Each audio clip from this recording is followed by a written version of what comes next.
Welcome back to another interview for the Manic Muse series by paperboi.art. Today we're here to see the female Cancer doll, aka the Sunset Dragon. Yes, as you can see in the promo of the doll, we have another striking character as the Sunset Dragon. I'm so excited. I'm like dressed in the color scheme Yes, of exactly. the doll. I love it. Yeah, the Sunset Dragon. We have the dress. The dress is inspired by Marco Viggiaro. The boots is by Moalola. The claw rings and makeup by Vitaly. The bag called Cicatrix Spike by Apocine. The jewelry via Apocine too, and the skin and hair inspo from Linda.Flore. This doll is inspired by the medieval European dragon, meshed with the edgy Y2K style of the cybergoth. In the Middle Ages, from the 5th to the 15th centuries, people were superstitious. They feared dragon as a scary and a mysterious creature that will appear when the shadow went down. And they also came from example from the landscape of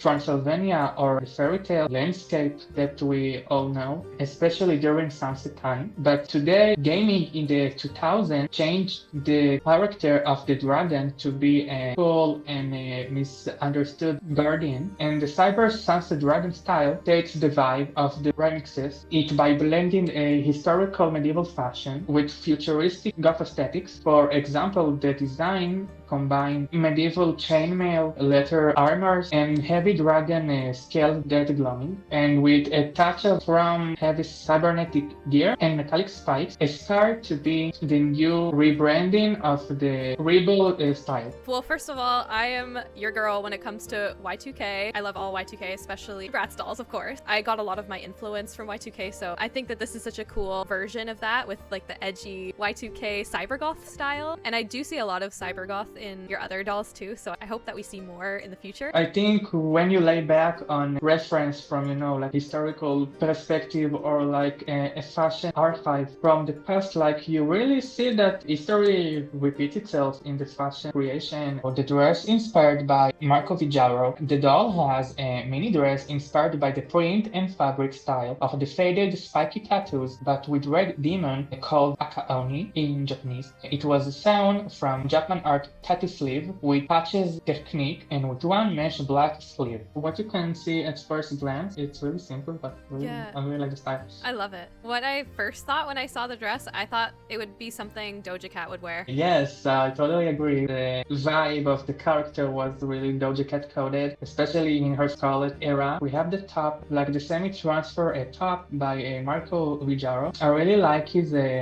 creations, as you saw in the Midnight Dragon outfit too. I used the jeans for the boy, and for the girl I used the dress. I have the leftover of the tattoo sleeve from the previous dragon doll, and because I didn't have much fabric left, so it was quite enough to use it as a mini dress. For the dress, I want at first to apply the front 3D stickers as the Midnight Dragon, but because the doll itself has a lot of accessories with spikes, I want like the main focus on the dress to be quite clean. The fabric that you use, mesh semi-transfer fabric, is like very Y2K. I see a lot of dresses like even nowadays with that fabric because of the fashion coming back. Yes, it's like resemble the 2000 semi-transfer dresses as you mentioned. This main style of these dresses or this mesh tops was with printed tattoos or some Y2K logo, so it looked like you have a full body of really striking yet faded art. Yeah, I guess. Yeah, I love it. Marco Viggiaro really have this style to bring edgy and spiky and Y2K inspired designs. We have the boot inspired by Noah Lola, and one of my main loved fashion brands that I follow many years. As you can see in the fashion board, we have this really long thigh-high leather boot with this barbed wire inspired spiral overlay. I'm obsessed. Those boots are perfect for this doll, and I think that you nailed it. The heels from 2021 Sasha anniversary and made from thin vegan leather textured fabric. At first, I sewed the spiky silver jewelry pendants on the leather, then sewn the leggings and glued the spiked leather on the boots. At last, I glued clear crystal on. Really was a one-of-kind experience. I just got to overlay the boots with a thin vegan leather in a patchy style. Before I even put this leather on, I kind of break my head for the idea of how I will replicate the barbed wire, because at first I like a sling of barbed wire in various colors. So at first I want to make, all the accessories and the doll in a gold scheme, and then I switch to chrome. So at first I will cut patterns for the leggings. I chopped off eyelets and I sewn it in a similar pattern of the Mawalola boots. To blend this spiky barbed wire pattern, I use a gray thread instead of black. I can't believe that you sewn each piece separately. That's a lot. Yeah, it Wow. took me a couple of days. I was really shocked how they turned out. And at last, I glue a bunch of clear bubbles. The Mawalola, they had a collab with Bratz. Yeah, they had Felicia and Jade. This could be like their Sasha doll. Yeah, and I was quite surprised that they have this knee-high, really long and edgy-heeled boots. It was kind of funny because the dolls itself has really teeny tiny dress with long thigh boots, but then you have the additional outfit, and it kind of makes sense. The style of it's really like a biker style. Yeah, there's definitely a hint of biker in there with all of the leather and the kind of striking colors, like neon or like black or red, I think the focal point, especially for Felicia's, would be the super tall boots, which kind of is reflected in your doll too. Like, I think in the Bratz making of the dolls, like, you have the doll artists and the 3D graphic designer that make the doll, and then you see their creation of how much texture, how much ombre of colors the doll have, and then you got the actually doll. I wish the fashion of Bratz have more various color in the sense of using more shading in the makeup, more ombre in the clothes, more details, as my personal opinion. yeah. I think, yeah. Yeah, especially today's dolls, like, as much as I love to see a new line of Bratz dolls, sometimes I'm just a little bit disappointed in the lack of details lately. And then especially like because I've been seeing your dolls every month and comparing it to those, it's hard. Thanks. And also, we got, I don't know, really like every month or so, we just get another line of the four main girls, like where is the secondary characters, even boys though. I'd like to see some boy dolls too, because remember back then, like, we used to get boy dolls with a lot of their lines, like Formal Fung, for the Safari dolls, like, we would get boy dolls too. We have the bag that's named Cicatrix by Apacine. I actually don't even know what you made it out of. I love it. I think it's a perfect shape for a bag, but how did you do it? This is a square-shaped plastic ring with glued spiky chrome stickers and clear gem. That is so smart. It's really fun to make accessories from jewelry, especially from plastic one, because plastic, it's an easy making. You can paint it how you want. You can use various shapes, various stickers on it. I really died to recreate this bag. I have a time-consuming timeline for this doll, and I check out my stickers, and I was like, okay, if I used on the dragon boy, I can apply it on the girl one. I just apply it like on the bag, so it resembles like this stone bag. It's really a nice blend of a stone-like bag with etching from. We got the headwear that's made from black mesh butterfly applique, stone with 2 pointy beads as horns.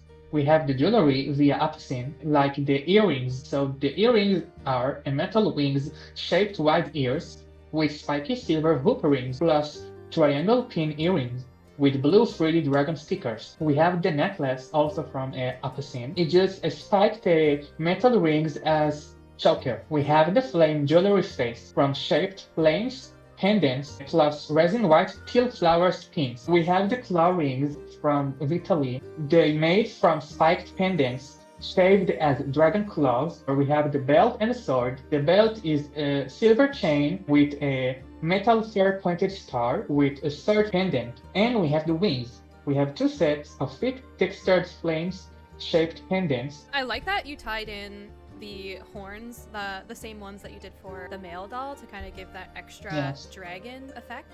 I wanted some headwear to cover her long hair, so I used the butterfly appliques that I use quite frequently. So I shaped it as a closed bandana and then added the spiked streetwear accessories. I also like that you use the butterfly applique in a lot, and with this one, it's almost like it's like hidden femininity. Like you still have a touch of the feminine side, but you have to kind of look for it. The hoop earrings and the pin earring with the dragon eye on it. Yeah, it's a regular earrings that I purchased from Temu. I really like this jewelry on this doll, and it's really one of the reference. Big dragon ears, like it's just like a couple of pendants that was from necklace.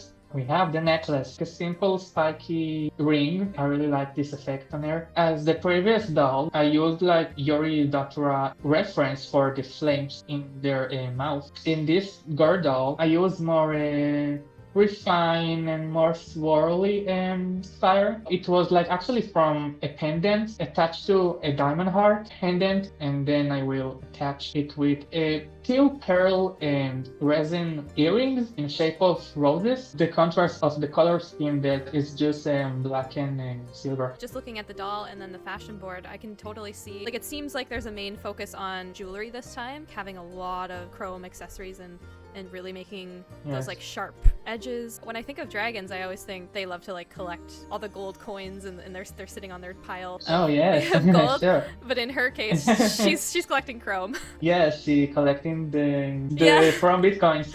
I think my style of the Sunset Dragon was really relied on the chrome accessories because I want to save her skin color instead of like painted her like the previous dragon dark blue, and I thought okay, maybe she will be a yellow skin color or like an ombre. I tried to apply it on the accessories because the accessories is enough and shiny. I really want to make her claws. It wasn't new for me to make gloves for the dolls, as you previously saw in the vampire one. In this doll, I didn't want to make her gloves like, you know, with add-on nails or something, so I just used the leftover and actually keep the eyelids that connected to her. But then I got quite a problem because the eyelids was a little bit bigger for the fingers, so I attached it with a craft barbed wire like along the fingers. We have the belt and the sword. Simple chain as a belt with 4 pointed star pendants, and we have the pendant of a sword. Yeah, it was kind of a last minute attachment. Again, I needed something to tie it up with the look. You can't just make a dragon character with a plain dress and without any accessories in the front. Yeah. So I got to... Well, I'm always glad when you add belts to the look. Belts just elevate like the actual outfit, and once you're adding all the accessories, that's where it starts to shine. Yes, it's like overlay even more the outfit. In real life, when you accessorize stuff, you can look more completed in the sense like, okay, like you build spots behind the clothes. And we have the wing. Again, it was part of a belt that I bought for myself. And I really like this shape. It really look like literally a dragon wings. When I put wings behind dolls, sometimes if there are thick and plastic, I will add a nail connector in some sort. If it's like fabric or like metal wings, I usually use thick craft nail to hold it. In this case, I sewn the wings to the back of her dress. It's a cool different way to make the wings, because in the last one it was the 3D printed one, right? It was like a fabric back appliques with like the tail of 3D dragon. Yeah, exactly. So it's a bit of a different approach to it, and then it also ties in with all of her accessories being that like sharp chrome Y2K vibe. We have the hairstyle. I kept the doll hair because I want to make a mullet but kept it to another doll. When I can keep the existing doll hair, I will do it. So this Sasha one is from Fall line. She was one of the first doll I bought from eBay. I just kept the hair.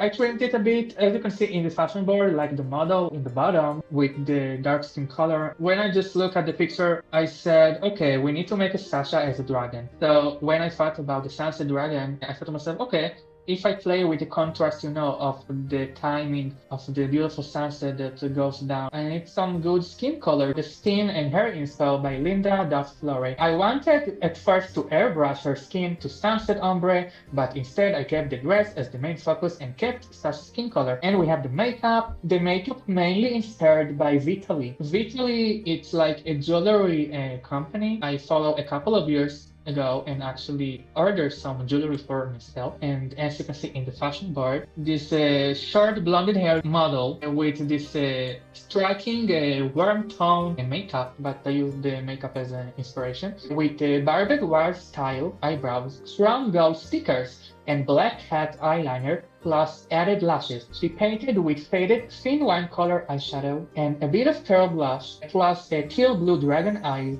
with tear lines and clear tear drops. Also, she has a dark nude peach lip color with brown lip liner and painted with white shark teeth. And at last, she got lower lips plus under chin and eyebrow barbell silver piercings with medusa and sided lips orange gems. Well, I'm glad that in this case, with your fashion board, you decided to do the barbed wire eyebrows, but then actually make them chrome instead of black. I think that that was a really good contrast with her skin tone. And then I really also love that piercing in the center of her mouth because it's like that orangey sunset tone, which really is striking. Yes, so overall, I want to make a different approach on the makeup. I just want to make the face really appealing to the viewing, and I guess the big dragon eyes, it's a light teal eyes, it's like the opposite eyes color of the boy one, because if you will put them like side to side, you can see like they have opposite color scheme in the outfit, like they main aura colors,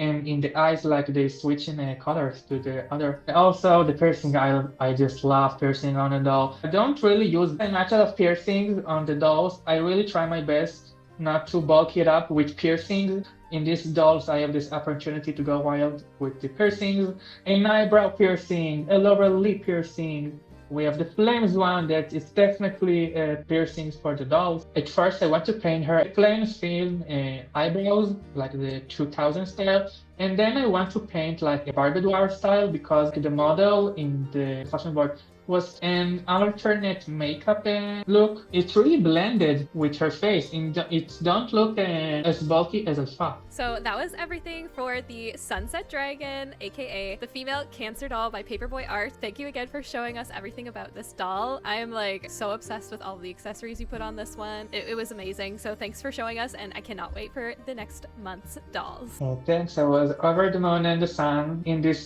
Cancer era, and we will see you in the next video. Goodbye. Goodbye.